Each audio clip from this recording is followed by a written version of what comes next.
സുഹൃത്തുക്കളെ നമസ്കാരം. പുതിയൊരു വീഡിയോയിലേക്ക് എല്ലാവർക്കും സ്വാഗതം. ഒരു മിനിറ്റ് പോലെ പോകല്ലേ. പിന്നീട് വിദ്യാമേഖറി പ്രണയിച്ചപ്പോൾ കരയാൻ മാത്രമേ പറ്റുള്ളൂ. ചേച്ചി ഞാൻ എന്ത് ചെയ്യാനാണ്, ഞാൻ മാക്സിമം ഞാൻ അഡ്ജസ്റ്റ് ചെയ്ത് ഞാൻ പുറകോട്ട് മാറുന്നുണ്ട്. ശരിയായിരുന്നു, ഒരുപാട് അവർ അഡ്ജസ്റ്റ് ചെയ്ത് പുറകോട്ട് മാറിയിട്ടുണ്ട്. എന്നിട്ട് അവർ പറഞ്ഞു മോനെ അവരെടുത്ത് വളർത്തിക്കോളാം എന്ന് വരെ പറഞ്ഞു സിദ്ധാർത്ഥനെ. അതിൻ്റെ ആവശ്യമില്ല, അങ്ങോട്ട് പോയാലും എനിക്കൊരു പ്രശ്നമില്ല, ഇവിടെ ഉള്ളത് ഇവിടെ തന്നെ. അപ്പോൾ ഞാനിത് ആദ്യം തന്നെ നിങ്ങളെ കേൾപ്പിക്കാനുള്ള കാരണം എന്താണെന്ന് വെച്ച് കഴിഞ്ഞാൽ, ഇത് ജോൺ ബ്രിട്ടാസുമായിട്ട് KPC ലളിതേൻ്റെ ഒരു ഇൻ്റർവ്യൂ ആണ്. അപ്പോൾ നിങ്ങൾ ചോദിക്കും, മരിച്ചവരെ പോലും വെറുതെ വിടുന്നില്ലോട്ടിലൂടെ കഷ്ടം എന്ന് പറയും. പക്ഷേ ഇവർ പറയുന്നത് ഒരു മരിച്ചവരെ പറ്റിയിട്ടുള്ളതാണ്. അപ്പോൾ ഇവർ പറയുമ്പോഴത് വാർത്തയും നമ്മൾ പറയുമ്പോഴത് ഗോസിപ്പും ആകരുതല്ലോ. അതുകൊണ്ട് തന്നെയാണ് ഞാൻ ആദ്യമേ ഇത് നിങ്ങളോട് കാണിച്ചു തന്നത്. എന്താണെന്ന് വെച്ച് കഴിഞ്ഞാൽ, ഇപ്പോൾ നമ്മുടെ ശ്രീവിദ്യ എന്ന് പറയുന്ന നടിയെ പറ്റിയിട്ട് എല്ലാവരും വളരെ നല്ല അഭിപ്രായമാണ്. നല്ല സ്ത്രീയാണ്, ഒരുപാട് നാൾ ത്യാഗം അനുഭവിച്ചിട്ടാണ് അവർ സിനിമയിൽ വന്നത്, അല്ലെങ്കിൽ അവർ സ്വഭാവത്തിൽ നല്ലതാണ്, അവരുടെ വിടർന്ന കണ്ണുകൾ, സൗന്ദര്യം ഇതൊക്കെ നല്ലതാണ് എന്നൊക്കെ ഒരുപാട് ആൾക്കാർ ഇങ്ങനെ പറയും. ആർക്കും സംശയമൊന്നുമില്ല, ശ്രീവിദ്യേനെ പറ്റിയിട്ട് എല്ലാവർക്കും നല്ലത് മാത്രമേ പറയാനുള്ളൂ. എന്നാൽ ശ്രീവിദ്യ കാരണം ഒരു കാലത്ത് കണ്ണീരൊഴുക്കിയ ഒരു സ്ത്രീയുടെ വാക്കുകളാണ് നമ്മൾ ഈ കേട്ടത്. അതാര് കാരണം? ശ്രീവിദ്യ കാരണം. അപ്പോഴും ശ്രീവിദ്യ പറയുന്നുണ്ട്, ചേച്ചി ഞാൻ ഒഴിഞ്ഞു മാറാൻ നോക്കുന്നുണ്ട് ചേച്ചി, എനിക്ക് കഴിയുന്നില്ല ചേച്ചി, എനിക്ക് കഴിയുന്നില്ല എന്ന്. ഒരു സ്ത്രീ ഒരു പുരുഷനോട് എൻ്റെ അടുത്ത് നീ നാളെ മുതൽ വരരുത് എന്ന് പറഞ്ഞു കഴിഞ്ഞാൽ ആ പുരുഷൻ പിന്നെ പോവോ? അതല്ലായിരുന്നു. ആ സ്ത്രീക്ക് വേണ്ടത് സുഖവും വേണം, അതുപോലെ തന്നെ പിന്നെ ചാൻസും വേണം, സിനിമയിൽ ചാൻസും വേണം. അതിനു വേണ്ടിയിട്ട് ചെയ്തതാണ് സംഭവം. ഞാൻ പറയാം, അതായത് KPC ലളിതയും ഈ ശ്രീവിദ്യയും ഒക്കെ അഭിനയിക്കുന്ന ഒരു കാലത്താണ്.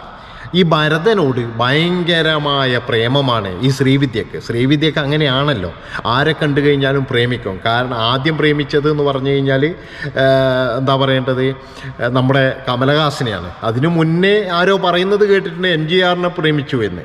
അപ്പോൾ അതൊക്കെ ഒന്നും അത്ര വലിയ ഒരു തെളിവൊന്നുമില്ല. കമലഹാസനുമായിട്ട് നല്ല രീതിയിൽ പ്രണയമാണ്.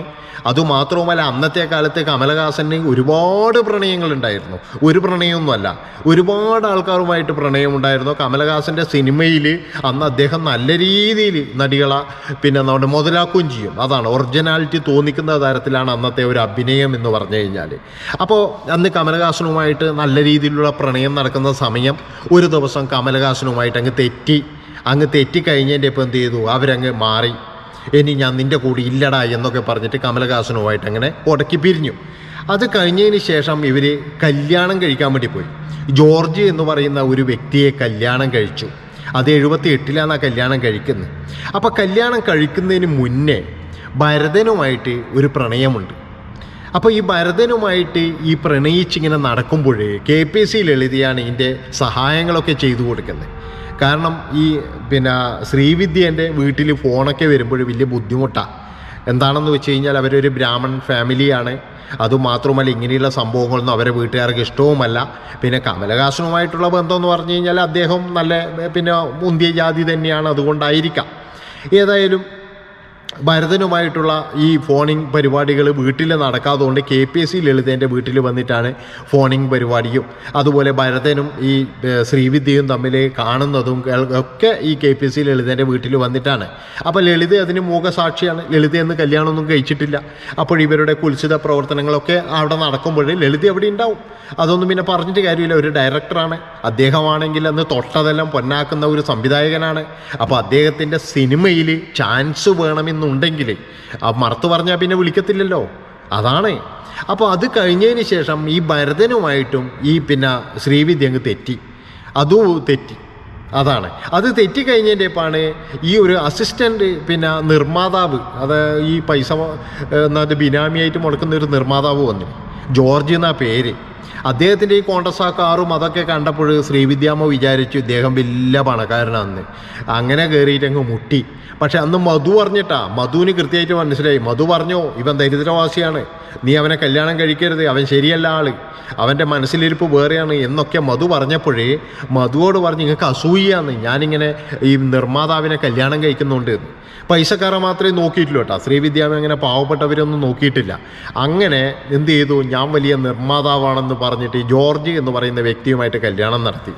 അവസാനം ഈ ജോർജിൻ്റെ അവിടെ വീട്ടിൽ പോയപ്പോഴാണ് ആലോചിക്കുന്നത് അവിടെ ഒരു മണ്ണുമില്ല, ഇദ്ദേഹത്തിന് ഒരു വസ്തുവില്ല, ഒരു തൊഴിലും ഇല്ല, പൈസയില്ല, ഒന്നുമില്ല. അങ്ങനെ ഇദ്ദേഹം എന്ത് വിചാരിച്ചു, ശ്രീവിദ്യേനെ കൊണ്ട് കുറച്ച് പൈസ ഉണ്ടാക്കാമെന്ന് കരുതിയിട്ട് ഈ 325 ദിവസമാണ് വർഷത്തിൽ നിന്ന് എനിക്ക് 365 ദിവസം, ഇദ്ദേഹം 370 ദിവസത്തെ ഡേറ്റും കൂടി നൽകി എന്നുള്ളതാണ്. അതായത് ഇദ്ദേഹത്തിന് ഇത് തന്നെ പണി, റെസ്റ്റ് ഇല്ലാണ്ട് പണിയെടുപ്പിക്കുക. അങ്ങനെ 2 വർഷം കൊണ്ട് ഇദ്ദേഹം ഒരു വീട് വെച്ചു, അതുപോലെ കാറും കാര്യങ്ങളൊക്കെ ആയി. അതിനുശേഷം ശ്രീവിദ്യ എന്ത് ചെയ്തു, അവിടുന്ന് അടിച്ച് പുറത്താക്കപ്പെട്ടു. ശ്രീവിദ്യ അവിടുന്ന് വരികയാണ് ചെയ്തത് മടുത്തിട്ട്. അത് വരാനുള്ള കാരണം എന്താണെന്ന് വെച്ച് കഴിഞ്ഞാൽ അതിൻ്റെ അകത്ത് ഒരു വലിയൊരു പ്രശ്നം പറയുന്നത് ശ്രീവിദ്യ ഗർഭിണിയായിരുന്നു. അപ്പോൾ ഈ സിനിമയിൽ അഭിനയിക്കേണ്ട കാര്യം കൊണ്ട് അത് നിർബന്ധിച്ച് അബോർട്ട് ചെയ്യിച്ചു എന്നുള്ളതാണ്. അതിനുശേഷം അവർക്കൊരു കുഞ്ഞിക്കാല് കാണാൻ കഴിഞ്ഞിട്ടില്ല. അങ്ങനെ വീണ്ടും ഇവർ ഭരതൻ്റെ അടുത്തേക്ക് വരുന്നത്. അപ്പോഴേക്കും ഭരതൻ എന്ത് ചെയ്തു, ഇതല്ലേ ശ്രീവിദ്യ പോയല്ലോ, ഇനിയിപ്പോൾ കാത്തിരുന്നിട്ട് കാര്യമില്ല. അതുകൊണ്ട് തന്നെ KPSC ലളിതനെ അങ്ങ് കല്യാണം കഴിച്ചു. ഈ KPSC ലളിതനെ കല്യാണം കഴിച്ച് അങ്ങനെ 2 കൊച്ചുങ്ങളായിട്ട് ഇരിക്കുമ്പോഴാണ് ഈ 78-80 കൂടിയിട്ട് വീണ്ടും ശ്രീവിദ്യ തിരിച്ചു വരുന്നത്. ഭരതനുമായിട്ട് അങ്ങ് വീണ്ടും അങ്ങ് അടുക്കുന്നത്. ആലോചിച്ച് നോക്കണം, സ്വന്തം കൂട്ടുകാരിൻ്റെ ഭർത്താവിനുമായിട്ട് വീണ്ടും അടുത്തു. അതിനുശേഷം KPSC ലളിത ശരിക്കും കരഞ്ഞ് കണ്ണ് കലങ്ങിയിരിക്കുന്ന ഒരവസ്ഥയായിരുന്നു. ആ പാവം ഒരു പക്ഷേ എനിക്ക് പലപ്പോഴും തോന്നിയിട്ടുണ്ട്, ഭരതൻ നല്ല സംവിധായകനാണ്, ഒരു മോശവുമില്ല. ഭരതൻ്റെ മകൻ സിദ്ധാർത്ഥ് ഭരതനും അടിപൊളി സംവിധായകനും നടനും ഒക്കെയാണ്. KPSC ലളിതയായാലും നമുക്ക് ഒരുപാട് ഇഷ്ടപ്പെട്ട നടിയാണ്. പക്ഷേ ഭരതൻ എന്ന് പറയുന്ന ഒരു സംവിധായകൻ ഉണ്ടാക്കി വെച്ച കടങ്ങളും അദ്ദേഹത്തിൻ്റെ കൂടെയുള്ള ജീവിതവും KPSC ലളിതയ്ക്ക് ഒരുപാട് ബുദ്ധിമുട്ടുകൾ നേരിടേണ്ടി വന്നിട്ടുണ്ട് എന്നുള്ളതാണ്. അവരൊരു പക്ഷേ ആ 2 മക്കൾക്ക് വേണ്ടിയിട്ടായിരിക്കാം ജീവിച്ചത്. ഇത്രയും സിനിമ നിർമ്മിച്ച അല്ലെങ്കിൽ സംവിധാനം ചെയ്ത ഭരതൻ മരിക്കുമ്പോഴേ ഏകദേശം 85 ലക്ഷത്തോളം ഉറുപ്പ്യ കടായിരുന്നു. അങ്ങനെ മദ്രാസിലുള്ള ഒരു ഭരതൻ ടവർ എന്ന് പറയുന്ന ഒരു സംഭവം അത് വിറ്റിട്ടാണ് ഇവർ നാട്ടിലേക്ക് വന്നത്. എന്നിട്ടും കടം തീർന്നിട്ടില്ല. ഇവിടെ കിടന്ന് അഭിനയിച്ചിട്ടാണ് പിന്നെ കടം തീർത്തത്. അങ്ങനെ മകളുടെ കല്യാണം വന്നപ്പോൾ ദിലീപും അതുപോലെ തന്നെ നമ്മുടെ സിദ്ദിഖ് ലാലന്മാർ അവരും ഒക്കെ കുറേ പൈസ കൊണ്ട് കൊടുത്തു. പിന്നെ ജയറാം, ഇവരൊക്കെ കൂടിയിട്ടാണ് മൂത്ത മകളുടെ കല്യാണം കഴിപ്പിച്ചു വിട്ടതെന്ന് KPSC ലളിത തന്നെ പറഞ്ഞിട്ടുണ്ട്, നമ്മൾ പറഞ്ഞതല്ല.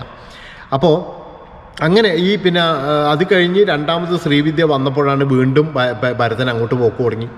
അവർ കണ്ണീരിലായി. അവസാനം അവരോട് പറയുക, ശ്രീവിദ്യ ഈ മകനെ എനിക്ക് തരൂ, ഞാൻ നോക്കിക്കോളാം, ഞാനും ഭരതേട്ടനും നോക്കിക്കോളാന്ന്. ശരിക്ക് ശ്രീവിദ്യ ഇതെങ്ങനെ KPSC ലളിത കേട്ട് നിന്നു എന്ന് എനിക്കറിയില്ല കേട്ടോ. അത് ചൂലുണ്ടെങ്കിൽ ആ ചൂലിനടിക്കാത്തത് ഭാഗ്യം അവിടുന്ന്. അത്രത്തോളം വലിയ തെറ്റല്ലേ ചെയ്തത്. മകനാ സിദ്ധാർത്ഥൻ എന്ന് പറയുന്ന ആ മകനാ ഞാൻ നോക്കിക്കോളാമെന്ന്. ആലോചിച്ച് നോക്കണം.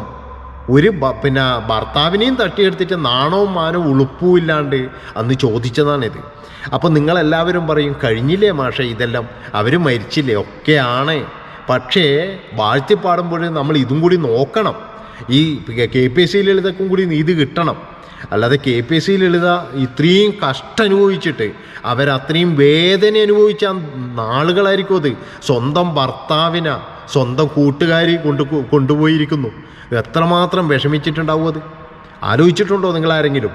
അപ്പോൾ ഇത് ചെറിയൊരു കഥ. അടുത്ത കഥയുമായിട്ട് വരുന്നവരെ നന്ദി, നമസ്കാരം.